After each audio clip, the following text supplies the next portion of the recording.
Hey guys, it's Lord here, back in with another action figure review. Today I'll be taking a look at the DC Multiverse Amazon exclusive for realsies this time.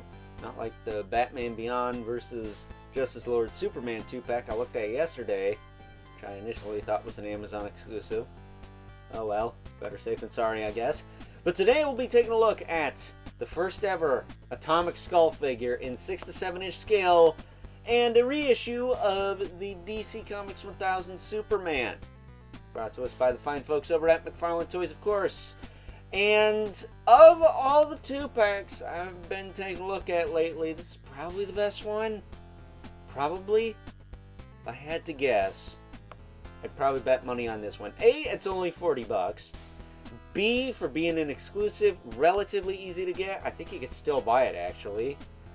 And C, it's the first time getting an Atomic Skull, and it's a decent Atomic Skull. It's a good first attempt. So let's cut right to the chase and get into the meat and taters of this review, starting off with accessories. Atomic Skull comes with 2 atomic hands. Look at that. Who'd have thought? A character named Atomic Skull has atomic hands. I personally wish we just got 2 of these guys. This is like a crazy skeleton hand. Skeleton hand, yeah. With some fire coming off it, and this is like a weird drill blast thingy. Can't actually see the fingers on the back, unlike Firestorm, which I couldn't tell which it was the top, the bottom, the side, or the other side, but the other side? You got the other side there, boy. There you go. Comes with those. And then the 1000 Superman comes with a pair of flight sort of hands. Look like some Kristen Wiig-ass baby hands, but he comes with those. And then, of course, we get 2, oh boy, collectible trading cards. Right set up. I think so. I can't honestly see these damn things anymore, so you're just going to have to work with me here. There are bios on the back. You can pause and read at your own leisure. If you don't know who Superman is, what the hell are you even doing here? Then Atomic Skull, I kind of understand that, because I honestly still don't really know who Atomic Skull is, although I've done some research on him. He's a guy who gets in a freak accident, has a flaming skull head. Doesn't make a deal with the devil and ride a flaming motorcycle or anything. Well, actually, he has a hovercycle, but that's different. Not the same! But personally speaking, I like the Justice League Unlimited look for Atomic Skull. That is a little bit more Ghost Rider looking, right down to some biker leathers with spikes on it, but I don't know if we'll ever get that in this line, because remember when they were making the animated series figures, they couldn't pick a show. Like the Batman was from Batman Animated Series, Superman was from Superman Animated Series, as was the Flash, other than his symbol on his chest. It had the white instead of the black in the circle. And then the Jon Stewart was more like the Justice League Unlimited.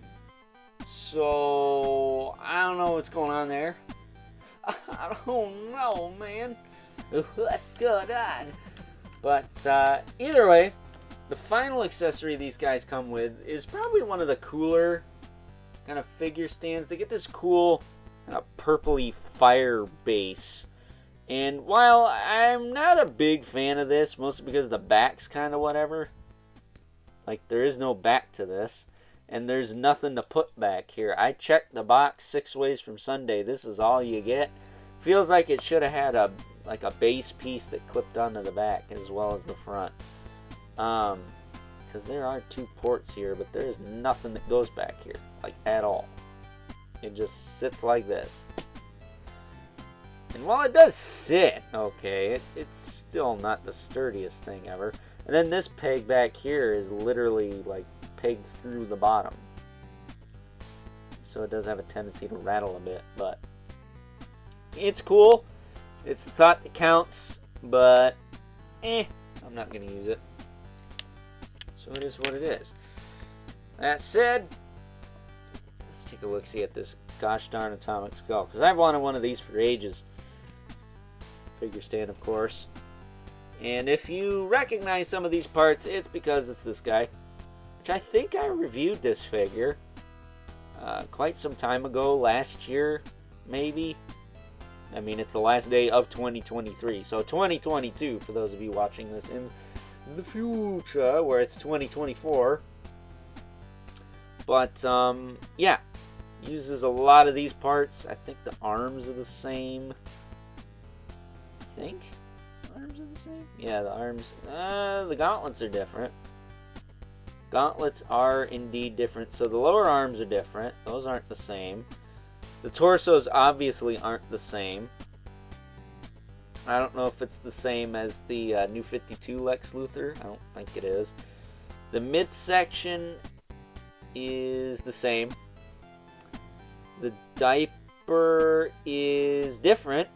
This one's got a bit of a belt thing going on. This one doesn't. The legs are the same, I think, all the way down. I think. Are they? Huh. No, he's got different lower legs, I think. Yes, no, maybe so. Do a split here.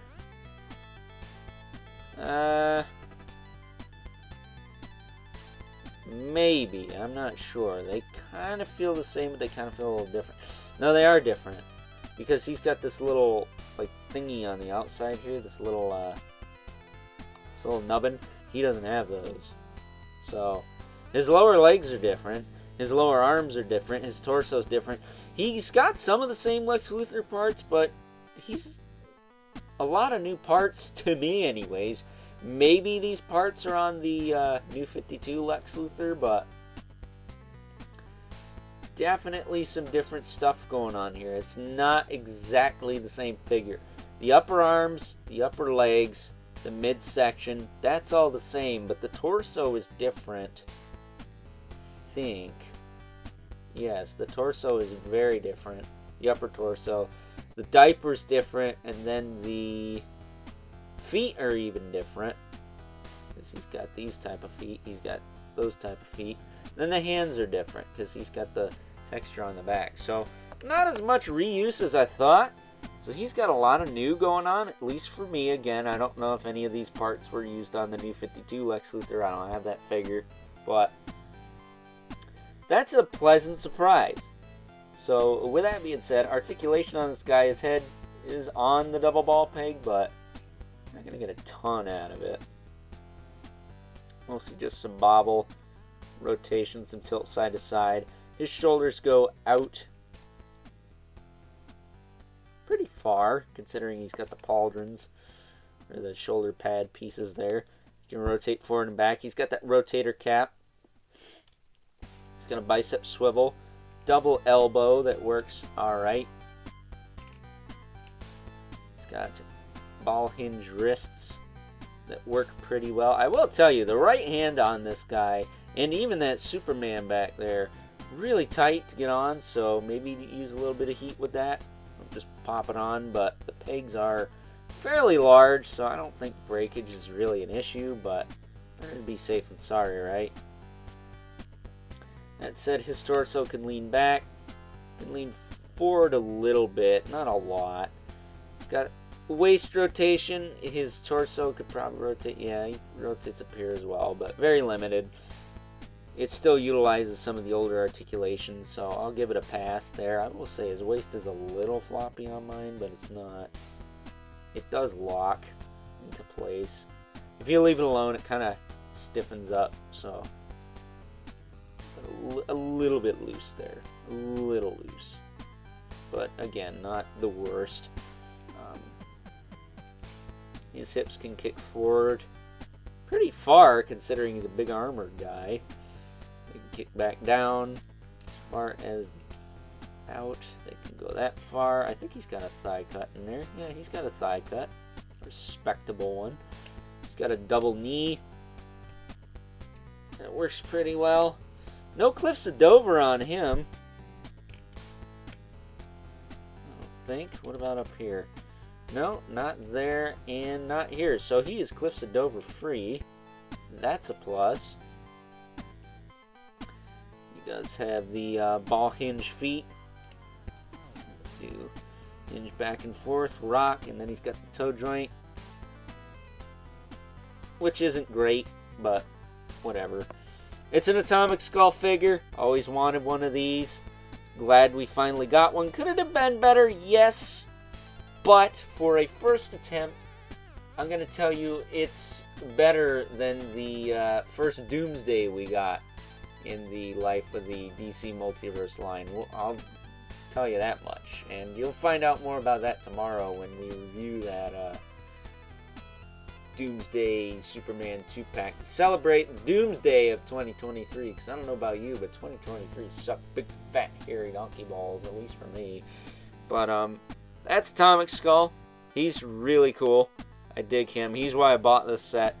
And now we have one of my least favorite characters of all time, Superman. I'm sure that pissed somebody off. He's got a figure stand.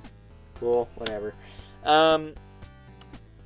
DC Comics 1000 Superman. Probably the best Superman we've gotten in the life of the McFarlane Toys DC Multiverse line. It's a good buck. Anatomically speaking, it's not bad. But I think we could do a little better. He's got a little bit of a pissed off look on his face there. The other one had a really nice head sculpt, but I will tell you, I like the darker blue on this one compared to that one. And this one also has tighter ankle joints. But as far as his articulation goes, he's got the double ball peg kind of sort of in the head. Might be a single. He can look up and down a little bit. Tilt side to side, rotate. Shoulders can go out. He can go back down. They rotate as well. He's got that cap, but he doesn't get nearly as much play as Atomic Skull. He's got a swivel in the bicep with a single jointed elbow, which that's kind of butts. I don't know why they couldn't at least retool the arms. He's got a ball hinge wrist here. Those little baby Kristen Wiig hands. Maybe that's right. I don't know. I'm used to figures having giant hands and heads, so I'm not really sure what the anatomy is supposed to be. So, you know, I could be wrong there. He could tilt forward and back on the torso. A little loose there. But it is what it is. He's got a waist swivel with the ball joint as well. Again, I don't really give a shit about this figure. Alright? Full disclaimer. I don't care about the Superman in this pack or the Doomsday pack. I cared about Justice Lord Superman more than this guy. But I will tell you, I like the colors. So, definitely not something I'm looking to get rid of anytime soon. His legs can kick forward and back, out, down. He's got a little tiny thigh quiver, but nothing to write home about. And then the double knee. No Cliffs of Dover on him either. So, a Cliffs of Dover free set. That's fun, right? And then he's got the ball hinge ankles with the really nice tight hinge there. Rocker, and then the toe joint, which on this guy is stiff. Fairly stiff. I mean, holy cow. But pretty happy about that.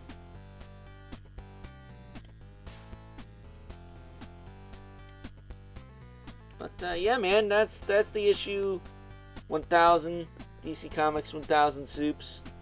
Never reviewed them on this channel. Unfortunately, I don't really have anything good to compare them to. So, we're just going to leave that as it is. Because this is an older figure. I think McFarlane's done better since the Superman. But as far as giving us like a tried and true traditional looking Superman, I don't think you're going to get much better in this body, at the moment anyways. So there is that. But before we wrap this thing up, this wouldn't be one of my reviews without him. Let's bring in the Mythic Legion's Brother Mandibulus. Skeleton Man, next to a Skeleton Man there. And the infamous 11 Spawn, who came out the same year as the issue 1000 Superman. I've never been a fan of his cape either. It kind of bellows out a little bit, but it's better than the Eradicator Justice Lord Superman cape. That thing is whack as shit. But Spawn, as usual, I think he towers over everyone. Him and Superman might be on the same level. If we count Atomic Skull's flames, then he's probably the tallest, but that's cheating, alright? I don't care if I like your figure or not. No cheating allowed here. This is a fair for everyone show. So with that being said, it's time now to wrap things up. Some final thoughts. Overall, and out of all of the DC Multiverse 2-packs I've taken a look at on this channel as of late, and yes, we are going to include the Batman and Spawn one I took a look at way back in November, as well as the Superman and Doomsday one I will be taking a look at tomorrow to celebrate the end of 2023, the Doomsday of 2023, if you will. This 2-pack right here is arguably the best one because it's our first chance at getting an Atomic Skull figure in the 6 to 7 inch scale, and it gives people who were latecomers to the DC Multiverse line another shot at the DC Comics 1000 Superman, which is arguably the best one in the line. I don't know, I haven't handled every single Superman figure that McFarlane's put out, but it is one of the better ones if you ask me from an anatomical standpoint. And the head sculpt on the first release is still probably one of the best Superman head sculpts, period. It's just a very nice head sculpt, but this 2-pack here only costs 40 bucks, Amazon exclusive, gold label. It could have been a lot worse. Could have been a lot worse, and speaking of a lot worse, we'll talk about that tomorrow. So, with that being said, I hope you guys enjoyed this review.